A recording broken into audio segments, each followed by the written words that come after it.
Pak Tile ini ya, daripada Anda mencopot Gibran jadi presiden, kami seluruh rakyat Indonesia akan mencopot gigi Anda. Saya punya nasihat sedikit buat Anda ya, share video saya. Anda kan punya anak hebat-hebat di sini ya. Kenapa Anda tidak mengusulkan anak Anda di tahun yang akan datang dicalonkan sebagai wakil presiden dan presiden di Indonesia? Jelas ini adalah tidak beradab. Body shaming adalah cermin dari tidak adanya akal budi. 80 tahun merdeka sebentar lagi. Bagaimana mungkin masih ada manusia dengan kualitas cetek rendah amat memalukan seperti ini. Dengan kualitas seperti ini tidak ada yang bisa kita harapkan, tidak ada yang bisa kita dapatkan. Justru bonus demografi menjadi beban demografi. Pembawa pesannya Pak Tri Sutrisno, dan itu representasi dari ratusan jenderal intelektual di belakangnya, tetapi yang diserang adalah fisik Pak Tri dengan menyatakan gigi ompong yang nggak bisa makan sate. Yang diserang adalah pribadi Pak Tri. Kenapa tidak mencalonkan anaknya? Hey, come on, kamu yang bernama Arul. Kualitas Pak Tri itu melebihi junjunganmu. Junjunganmu sedang berkuasa, tidak menjunjung tinggi etika. Semua ada dalam genggamannya, dan dia membiarkan anaknya, mantunya untuk menjadi pemimpin maju dalam kontestasi di negeri.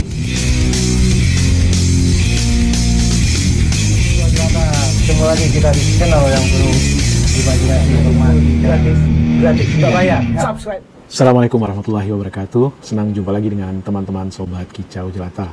Apa kabar? Mudah-mudahan teman semua selalu dalam lindungan Allah Subhanahu wa Ta'ala. Menjadi orang baik itu biasa, menjadi orang biasa itu baik, tapi menjadikan kebaikan sebagai sebuah kebiasaan, itu baru luar biasa. Dan itu baru yang terbaik. Teman-teman, hari ini aku ingin berkicau, berceloteh tentang yang ini nih. Pak Tile ini ya, daripada Anda mencopot Gibran jadi presiden, kami seluruh rakyat Indonesia akan mencopot gigi Anda. Gigi Anda akan kami copot supaya Anda tidak bisa makan sate kayak gini. Ini Pak, namanya sate. Enak kan? Sampai kan nggak punya gigi. Sampai kan nggak punya gigi. Gigi sampai mau saya copot aja. Gigi sampai mau saya copot. Mungkin gigi sampai ada satu, ada dua ya, Pak Tile ya. Yang mau dicopot Gibran atau giginya sampai yang dicopot? Ayo, jawab. Buat Pak Tri ya, mantan jenderalku dan wakil presidenku dulu dari zaman Soeharto. Saya punya nasihat sedikit buat Anda ya, share video saya. Anda kan punya anak hebat-hebat di sini ya. Kenapa Anda tidak mengusulkan anak Anda di tahun yang akan datang dicalonkan sebagai wakil presiden dan presiden di Indonesia? Zaman Anda, pamor Anda Pak Tri, di zamannya Soeharto, pamor Anda itu dikagumi oleh rakyat Indonesia. Ketegasan Anda sebagai mantan jenderal, ketegasan Anda sebagai seorang wakil presidennya Soeharto sangat dikagumi. Bahkan saya pribadi di saat umur 12-13 dulu mengagumi Anda. Saya ingin jadi seperti Anda, orang yang berwibawa ya. Kenapa Anda tidak membuat gagasan kayak gitu? Kenapa Anda membuat gagasan yang melenceng di luar dugaan rakyat Indonesia? Itu yang merugikan Anda sendiri di sini. Seketika pamor Anda turun dari pandangan masyarakat. Oh, kenapa Pak Tri sekarang jadi begini? Harusnya Pak Tri membangun citra yang lebih baik untuk menaikkan pamor Anda, seperti mengusulkan anak Anda menjadi wakil presiden dan menjadi presiden nanti di tahun-tahun yang akan datang. Itu kami dukung Pak Tri. Itu kami dukung. Anda salah Pak Tri di sini berbicara. Anda demokrasi, tapi Anda salah tempat. Merusak citra Anda sendiri, Pak Tri ya. Kenapa Anda tidak berpikir terpengaruh dengan orang-orang yang tidak bertanggung jawab, Pak Tri? Sadarkah Pak Tri Anda? Ya teman-teman, itu tadi adalah video yang diunggah oleh orang yang bernama Arul di akun TikToknya. Video tersebut, kalau kita analisis, merupakan respon atas beberapa hari sebelumnya ada peristiwa di mana ratusan perwira tinggi, mulai dari jenderal sampai kolonel, menyatakan sikap 8 butir, dan salah satu butir pernyataan sikap tersebut di butir ke-8 meminta MPR untuk memakzulkan Wakil Presiden Gibran Raka Buming Raka. Tentu sebagai negeri demokratis, pernyataan sikap adalah bagian dari hak publik yang dijamin oleh undang-undang. Itu yang harus kita pahami dulu.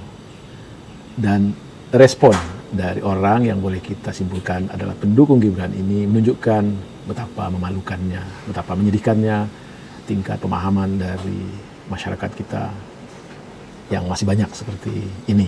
Dan cara mereka merespon bukan memproduksi narasi yang sehat, tetapi yang mereka tunjukkan adalah body shaming. Jelas ini adalah tidak beradab dan tentu saja itu tidak bisa kita biarkan, tidak bisa kita diamkan. Body shaming adalah cermin dari tidak adanya akal budi dari manusia yang mengeluarkannya. Lalu di narasi selanjutnya beliau mengkritisi Pak Tri Sutrisno secara personal, punya anak orang-orang hebat, kenapa tidak anaknya tersebut yang didorong menjadi wakil presiden, menjadi presiden? Benar-benar ini makin membuka kapasitas intelektual, pemahaman dari orang yang bernama Arul ini. Sekali lagi, 80 tahun merdeka sebentar lagi. Bagaimana mungkin masih ada manusia dengan kualitas cetek rendah amat memalukan seperti ini. Baru saja seminggu yang lalu, junjungannya Gibran Raka Buming Raka mengeluarkan video dengan judul Giliran Kita. Tentu kita yang dimaksud adalah orang-orang seumuran dengan pendukungnya yang bernama Arul ini. Apa yang kita harapkan dari manusia seperti ini? Menyongsong masa depan. Ini adalah potret besar dari kualitas SDM negeri ini. Dan apa yang dikatakan dengan bonus demografi, yaitu kelebihan dari orang-orang usia muda yang statistiknya lebih besar dari orang non-produktif. Dengan kualitas seperti ini tidak ada yang bisa kita harapkan, tidak ada yang bisa kita dapatkan. Justru bonus demografi menjadi beban demografi. Teman-teman, sekali lagi kita tentu marah, boleh, kita yang marah pasti, dan banyak yang marah. Beliau menghina Pak Tri, body shaming, dan di belakang Pak Tri ada ratusan jenderal, ada ratusan orang. Pak Tri hanya salah satu yang mengetahui, tetapi 8 butir pernyataan tersebut tentu dikeluarkan melalui satu perdebatan, melalui satu pembahasan, melalui satu diskusi panjang. Dan ini bukan orang-orang biasa, ini orang-orang hebat, orang-orang yang cintanya kepada negeri tidak perlu kita tanyakan lagi, orang-orang yang kapasitas intelektualnya sudah terasa, orang-orang yang pengalaman kepemimpinannya sudah lintas waktu. Dan sekali lagi, respon yang diberikan oleh pendukung Gibran amat sangat memalukan. Bagi saya jadi ingat apa yang dinyatakan oleh Tan Malaka. Ada satu pernyataannya, air berkumpul dengan air, minyak dengan minyak. Orang-orang dengan kualitas yang sama, kapasitas yang sama, karakter yang sama, tentu akan berkumpul dengan sesamanya.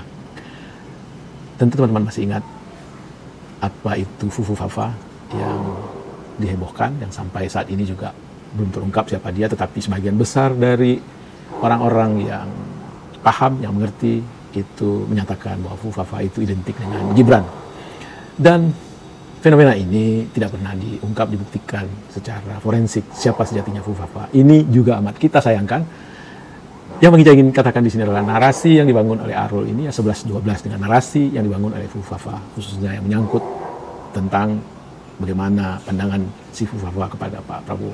Tidak ada narasi yang sifatnya adalah kapasitas seseorang, yang sifatnya adalah kebijakan seseorang, yang sifatnya adalah pandangan seseorang terhadap negeri ini yang di-counter. Tetapi yang diserang adalah pribadi seseorang, individunya. Sekali lagi ini menunjukkan betapa rendahnya peradaban politik kita.